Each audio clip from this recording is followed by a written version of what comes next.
Ninakusalimu mpendwa mtazamaji, na sasa ninakukaribisha kwa kufuata taarifa ya habari. Kumesherekewa tarehe 9 Disemba sikukuu ulimwenguni ya kupambana na rushwa.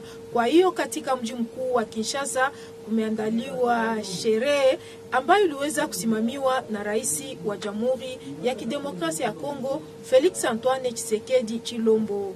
Kumeonekana pia wanamemba wengine wa serikali ya Jamhuri ya Kidemokrasia ya Kongo na hasa viongozi wanaotumika katika sekta mbalimbali mjini Kinshasa. Fate kumesherekewa tarehe 9 Disemba sikukuu ya kimataifa ya kupambana dhidi ya rushwa. Kwa hiyo kumeandaliwa sherehe katika mji mkuu wa Kinshasa. Rais wa Jamhuri ya Kidemokrasia ya Kongo alipata nafasi ya kuweza kutolea hotuba. Wakati ule alijulisha ya kuwa sikukuu hiyo ni siku ambayo nchi ya Jamhuri ya Kidemokrasia ya Kongo inapashwa kuangalia vilivyo namna gani wataboresha mambo katika sekta mbalimbali. Kutokana na rushwa, shughuli zinazopangwa katika mipango ya serikali hazitekelezwe vizuri. Rushwa inapelekea nchi yenye kuwa njiani mwa kufikiria maendeleo isifikirie mipango wanazotarajia kuzifanya. Kutokana na rushwa, sekta mbalimbali za maisha zinakuwa zikiharibika, ni kama vile sekta ya afya, sheria na mengineyo. Rais wa Jamhuri ya Kidemokrasia ya Kongo aliweza kushukuru mashirika zinazotumika katika lengo ya kupambana dhidi ya rushwa.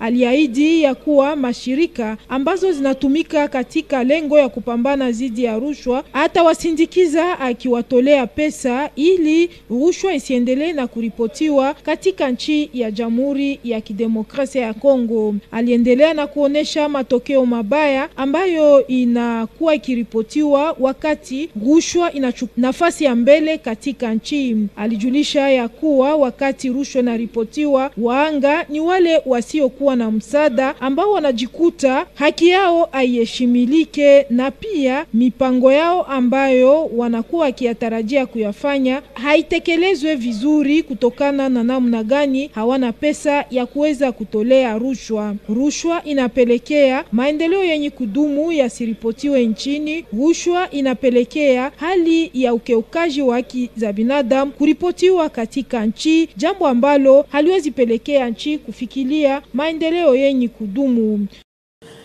Habari zingine ni kwamba waziri nchini anayehusika na bajeti Aime Boji Sangara alikuwa ziarani hapa mjini Bukavu siku ya 6. Kwa hiyo alijadiliana na raia katika chumba cha mikutano toka parokia Mater Dei ya Mungu. Walioyazungumzia fateni. Akiwa hapa mjini Bukavu kwa ziara yake ya kipekee, waziri wa taifa aliye pia waziri wa bajeti Bwana Aime Boji Sangara ameeleza pendekezo lake la kuunga mkono pendekezo la kupelekea marekebisho ya katiba ya Jamhuri ya Kidemokrasia ya Kongo kama inavyopendelewa na Rais wa Jamhuri ya Kidemokrasia ya Kongo Felix Antoine Tshisekedi Chilombo. Aime Boji Sangara, waziri wa taifa wa bajeti, alieleza hayo wakati wa mkutano himiza na wanamemba wa kundi litwalo Generation Aime Boji Sangara, ABS kwa ufupi.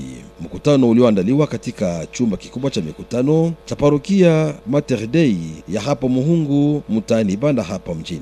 Wakati huo waziri huyu wa taifa bajeti Aime Boji Sangara alieleza mengi kuhusiana na kile ambacho kimempelekea aunge mkono hilo pendekezo lake Rais wa Jamhuri ya Kidemokrasia ya Kongo Felix Antoine Tshisekedi Chilombo, pendekezo la kutaka yafanyike marekebisho ya katiba ya Jamhuri ya Kidemokrasia ya Kongo, zaidi katika nukta mbalimbali, ikiwa ni pamoja na ile nukta inayolenga usawa kati ya mume na mke katika uongozi wa mashirika na katika anga la kuchukua hatua ya kitaifa hata pia ya majimboni na mahali, na kuhusu pia uwezekano wa kupatia bahati moja wanawake kama vile wanaume wakati wa kutolewa kazi na pia kazi kwa vijana. Mteule huyo wa mji wa Bukavu Bukavu kwenye ubunge wa jimboni Kivu Kusini, pia mteule wa tarafa la Walungu kwenye ngazi la mbunge wa taifa, Mheshimiwa Aime Boje Sangara ametoa mwito kwa raia wake wa msingi wabaki waangalifu na pia waunge mkono lile pendekezo la rais wa Jamhuri ya Kidemokrasia ya Kongo Felix Antoine Tshisekedi Tshilombo la kutaka yafanyike marekebisho katika katiba ya Jamhuri ya Kidemokrasia ya Kongo. Tubadili ukarasa na tuseme ya kuwa mbunge wa taifa Patrick Salumu alikuwa katika ziara yake ya kazi hapa mjini Bukavu. Kwa hiyo ameandaa conference hapa mjini Bukavu, na wakati ule alipata nafasi ya kuweza kufasiria wakazi hapa mjini Bukavu nini ilipelekea rais wa Jamhuri ya Kidemokrasia ya Kongo Felix Antoine Tshisekedi Tshilombo kubadili vipengele vimoja vinavyopatikana katika katiba ya nchi ya Jamhuri ya Kidemokrasia ya Kongo.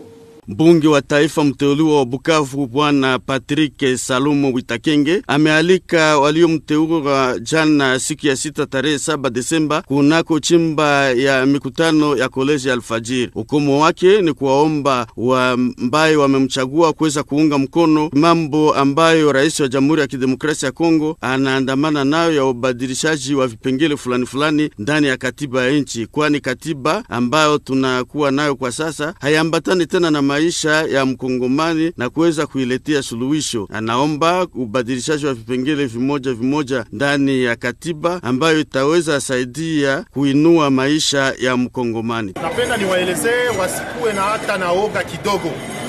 Mtu anayewaogopesha kuwaelezea hatuwezi sumulia mambo ya constitution, maneno ya constitution ni muongo, analeta uongo. Tunaweza isumulia, ya mzuri ni kusumulia de bonne foi, kusumulia na roho mzuri, kwenda mfond ya mareforme plutôt que kuétablir principe ya kusema tukisumulia ile manake ni kupoteza wakati. Kuwe ouvert ma proposition yote yenye biko na bafanya ba utiliser discernement, qu'est-ce qui peut être avantageux, qu'est-ce qui ne peut pas l'être. Et moi, c'est pourquoi je demande aux gens oui aux réformes pour s'approprier l'avenir. Parce que l'avenir, c'est dans les réformes. Il faut changer par rapport ya gisi maneno inalomba ibadilike kuongoza nchi. Mwanasiasa Tipson Idumbo ambaye ameshiriki mkutano hiyo ameunga mbunge Patrice Salumu mkono na kuweza kukabiliana na mawazo ya rais wa Jamhuri ya Kidemokrasia ya Kongo. Tunashukuru honorable Patrick Salumu kwa mafasirio ambayo analeta, na sisi mbele yake tulikutua tuko tunazungumuza. Hii katiba yetu iliundwa katika wakati wa vita, na ukaangalia vipengele mingi vilikuwa vya wale ambao walikuwa wakitoka katika vita, walipenda kupata masehemu yao ndani ya katiba. Lakini leo vitu vimekusha kuendelea, vimeevolue, kunakuwa vipengele vimoja ambao vinahitajika kubadilishwa. Unaendelea kufuata taarifa habari toka televisheni ya taifa, kituo cha jimbo la Kivu ya Kusini. Mbunge Beatrice Kinja Mwendanga aliweza kutolea msaada kwa ajili ya ujenzi wa vilalo vinavyopatikana sehemu za Kasha mtaani Bagira. Maelezo na picha. Mama Kinja kama mbunge ambaye alichaguliwa pa Bukavu alisikia kwamba wakaaji wa Kasha wanaandaa kujenga mabilalo ili watu wakuwe napita mzuri. Wakati alisikia hiyo mambo, alisema mie kama mbunge, Mama Kinja akatutuma asemwende pale kukasha na mie mpane contribution yangu, mchango yangu kwa ajili ya ile. Kwa sababu Mama Kinja anajua kama njia kijajengewa, kilalo kishajengewa inakuwa kwa mafaa ya watu wote. Watu wa Kabare watapita hapa, watu wa kutoka huku na kule watapita. Wakipita pale na ile ikishajengewa itakuwa furaha kwa watu wote. Na kama alikuwa akiaganisha watu wakati alikuwa akafanya kampanye, watu wa mingi walikuwa wakimwambia ukipita usikuwe na tusahabu kukuia kutusalimia. Wakati maendeleo ya vile ilikuwa akasema kama na mie ndakuwa nipane yangu mchango ikue ya mingi ikue ya kidogo, mimi na mimi nionekane sawa vile wengine wakaaji. Anaomba sasa wakaaji wengine wa autorite fulani kila mtu kwa uwezo wake. Watu wote hawezi pata kipimo moja, me kila mtu kwa niveau yake hapana yenyewe na stahili. Leo alituambia tulete hii kamio ya mchanga na hizi masaki za sima pour que makazi zisikuwe arete, ziendelee mzuri kama inavyofaa kwa mafaa ya population yote ya Kasha na pia vile yote ya Bukavu, kwa sababu atakuwa wote wa beneficiaire. Tunasema asante. Basi kama kunaweza kuwa ujumbe kidogo kwa wale ambao mnaletea msaada kwa ajili ya kutumikisha ile ambao mnawaletea kama vile inavyofaa. Ujumbe kubwa ni kuambia wa komite organisateur hii mambo ambao tunaleta, hii mchango ikuwe benefike kwa population. Haiko kitu ya kuingia mmifuko za batu, ni bitu yenye binapaswa tumika kazi yenye ya population. Mimi naita komite ikamate hii kazi avec beaucoup de sérieuxité pour que yenye ilituma tunatoa hii mchango yetu na ifanyike kwa mafaa ya kila mtu. Tupite hapa siku moja tuone kazi ambayo hii bifaa tunapana ilifanya kwa mafaa ya population yote ya Kasha. Tunasema asante. Tunasema siku chache kisha kufariki kwake mpasha habari na msimamizi wa gazeti Le Souverain Solange Lusiku. Kwa hiyo kumeandaliwa shughuli ya kuweza kuendelea na kumkumbuka. Ndio maana Avenue Hippodrome imechukua jina yake hayati Solange Lusiku. Maelezo na picha. Ibatiza deja jina ya Solange Lusiku itasaidia ibakie, kwa sababu watu wote watakuwa wanaita deja Solange Lusiku, na itatusaidia tuyue kutafuta kuyua surtout watoto wetu kutafuta kuyua Solange Lusiku alikuwa nani, pas seulement au niveau provincial mais aussi au niveau national. Et donc ni mtu mwenye nita isi nilisema ni mwangaza, alikombana juu ya droit de l'homme, alikombana juu yetu sisi wote. Tunapenda abakie vile na mwile namna njo nilipromettre kama tutatia mwangaza mwi Avenue kusudi kila mtu akwe naona ajue kwamba ni Solange Lusiku. Na hapa kumwanzo ya Avenue tutatia pakadre moya, tunatia ingine kusorti ya Avenue, tunatia na rond-point, tutaangalia namna ya kuamenaje kusudi kila mtu akwe najua kama effectivement ni Avenue Solange Lusiku. Kwa kuhitimisha taarifa hii habari, tuseme ya kuwa hatua iliyochukuliwa na serikali ya jimbo la Kivu ya Kusini ya kupendelea kuona watembezaji wa mapikipiki kuvaa jile zenye kuwa na namba hayashimiliki tena hapa mjini Bukavu. Wengi kati yao wamesahau ya kuwa inabidi siku kwa siku waendelee na kuheshimu hatua hiyo. Fateni. Watembeza pikipiki ama wa motar wa hapa mjini Bukavu hawaheshimu tena kamwe hatua iliyochukuliwa na viongozi wa jimboni Kivu Kusini, hatua ambayo inawalazimisha kuvaa vazi lenye kuwatambulisha vilivyo eti hao ni wa motar ama watembeza pikipiki wa hapa mjini Bukavu. Ijapokuwa hatua hiyo ilichukuliwa kwa ajili ya kupelekea usalama wa watu na mali yao, wakati ambapo wamotar wanachukua watu ama wakati ambapo kunafanyika msiba wa barabarani, wakati ambapo wamotar wapo kazini mwao barabarani hapa mjini Bukavu. Kwa nini basi hawa motar wa mji wa Bukavu hawavai tena lile vazi? Alipoulizwa kuhusu swala hili, presidenti wa muungano uitwao ASONAMOK wa mji wa Bukavu, Bwana Jeremy Chito, yeye alifahamisha kwamba hawa watembeza pikipiki ama wa motar wa mji wa Bukavu walivunjika moyo, kwani serikali haikuheshimu utekelezaji wa hiyo hatua kwa faida wa motar, kwani hatua hiyo ilikuwa napanga kwamba motare yote yule ambaye anavaa lile vazi la juu dosar kwa ufupi, huenda angetembeza pikipiki yake hadi saa 3 ya usiku.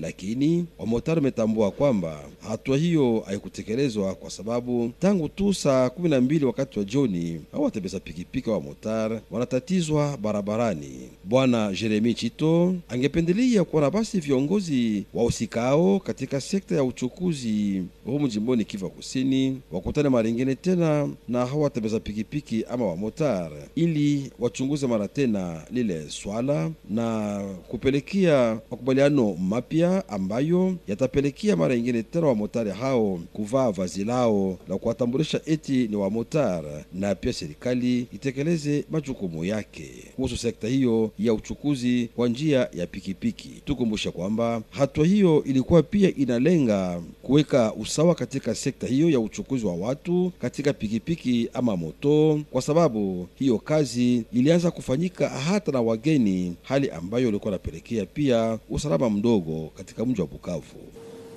Mpendo wa mtazamaji, huu ni mwisho wa taarifa habari toka RTNC kituo cha jimbo la Kivu ya Kusini. Asanti kwa kuungana nasi na tukutane wakati mwingine kwa majaliwa yake Mwenyezi Mungu.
Heureuse de vous retrouver devant votre écran, mesdames et messieurs, et bienvenue pour suivre cette édition du journal sur votre chaîne, la radio et la télévision nationale congolaise. Direction Kinshasa pour ouvrir cette édition du journal où le président de la République, le chef de l'État, Félix-Antoine Tshisekedi Tshilombo, a lancé officiellement les activités commémoratives de la Journée internationale de lutte contre la corruption. C'est aujourd'hui, lundi 9 décembre. Suivez ces reportages. Permettez-moi d'abord de saluer chaleureusement la présence et l'engagement du Forum des inspections générales d'État et institutions assimilées. Votre travail patient, exigeant, parfois difficile, constitue un rempart essentiel contre ce fléau qui gangrène tant de sociétés et qui touche particulièrement, hélas, les pays en voie d'émergence comme le nôtre. La corruption n'est pas une simple entorse administrative, elle n'est pas un détail dans la gestion du bien public, elle est une perversion morale et sociale, un affaiblissement insidieux de nos institutions, un détournement continu du destin collectif. Elle mine la crédibilité de l'État, sape la confiance mutuelle qui doit exister entre gouvernants et gouvernés, et plus largement, elle brise l'élan même du développement. Retour au Sud Kivu, plus précisément dans la ville de Bukavu, où le ministre d'État et ministre du Budget, Aimé Boji Songara, a sensibilisé dans une matinée politique sur la révision de la Constitution. C'était dans la grande salle de Mater Dei à Mongu, dans la commune d'Ibanda. Un reportage réalisé par Pascal Mouini, Massimo. En mission privée dans la ville de Bukavu, au Sud Kivu, le ministre d'État et ministre du Budget, Aimé Boji Sangara, s'est prononcé en faveur de la révision de la Constitution telle que proposée par le président de la République, Félix-Antoine Tshisekedi Tshilombo. Il l'a dit au cours d'une rencontre avec les membres de la génération Aimé Boji Sangara, ABS, dans la grande salle du cinquantenaire de la paroisse catholique Mater Dei de Muhungu. Il a donné brièvement les raisons qui l'ont poussé à adhérer favorablement à la du chef de l'État liée à la révision de la constitution de la RDC, notamment sur le volet de la parité entre hommes et femmes dans les instances de la prise de décision, ainsi que l'ouverture d'accès à l'emploi pour les jeunes. L'élu de la ville de Bukavu, à la députation provinciale et à la députation nationale dans le territoire de Walungu, l'honorable Aimé Boji Sangara demande à sa base d'être vigilante et favorable à cette démarche du chef de l'État.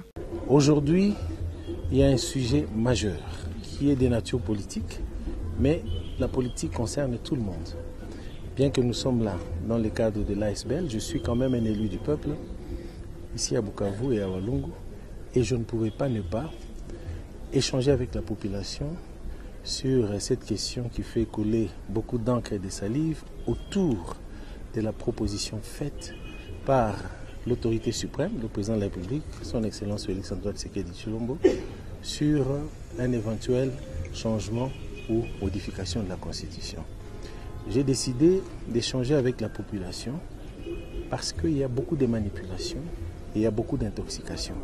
Il était donc pour moi de préciser l'intention telle qu'exprimée par le chef de l'État, qui a constaté avec raison qu'il y a des écueils, il y a des failles dans la Constitution qui ne reflète plus la réalité de notre pays aujourd'hui.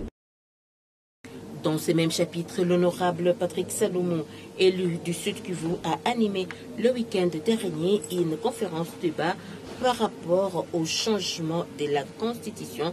C'était dans la salle du collège Al-Fadjiri. Plus de détails dans ce reportage réalisé par Gustave Moussimi.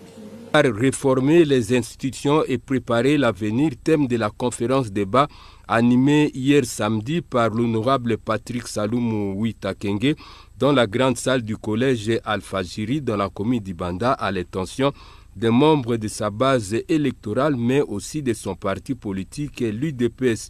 L'objectif a été de montrer aux participants l'importance de réformer ou changer certains articles de l'actuelle constitution de la République démocratique du Congo qui ne sont plus adaptés au contexte actuel. L'honorable Patrick Salomon Witakenge a dit qu'il appuie l'initiative du chef de l'État Félix-Antoine Tshisekedi qui vise à alléger les institutions de la République démocratique du Congo pour que le peuple congolais puisse bénéficier de la richesse et regorge les pays. L'honorable Patrick Salomon a dit que oui au changement de la Constitution, c'est vouloir le changement et le développement de la République démocratique du Congo. Pour ce qui me concerne, ayant entendu son appel, je ne peux que m'empresser de venir rencontrer les miens, que j'ai rencontrés à peine, pour leur parler de ce qu'impliquait une réforme constitutionnelle. On ne doit pas laisser la place à l'intoxication.